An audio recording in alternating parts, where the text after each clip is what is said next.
Henry the Green Engine has lived on the island of Sodor for many years.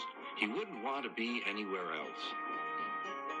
He likes every part of it, from the fields filled with flowers to the white sandy beaches.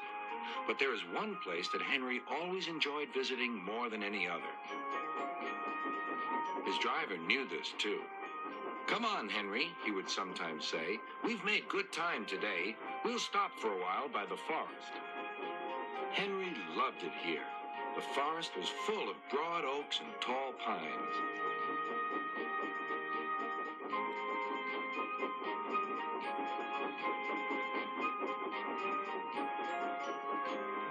Henry could remember the day long ago when he and Toby brought some new trees to be planted, and Terence and Trevor helped haul them into place.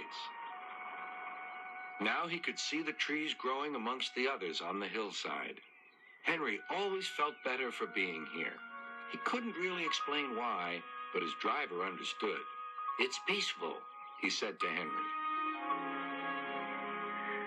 But one night, everything changed.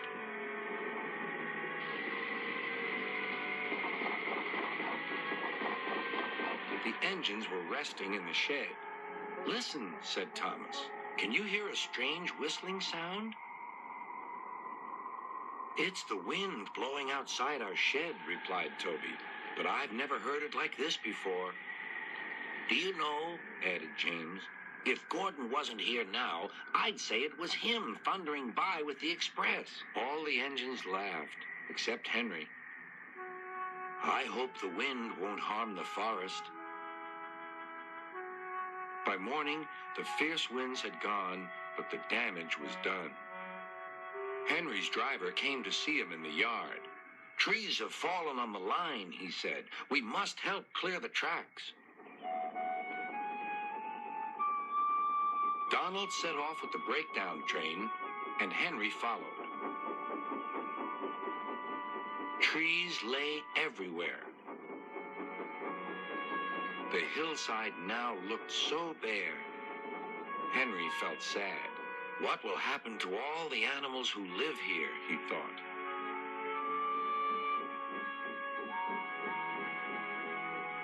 When Henry's flat cars were full of logs, he took them to the timber mill where they would be turned into furniture and other things.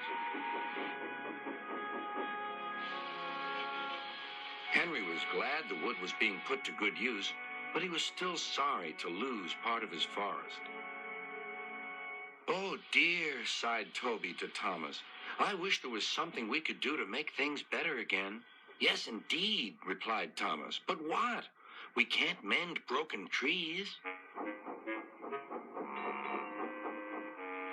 "Hello, Toby," said Sir Topham Hatt. "You do look glum." "I'm sad about the trees," said Toby. "And so is Henry. The forest is a special place to him. Now some of it is gone." "We'll soon put that right," replied Sir Topham Hatt. "I have an important job for you, Toby. I would like you to take some freight cars to the forest." When the freight cars arrived, Toby was delighted. They were full of splendid young trees all ready for planting.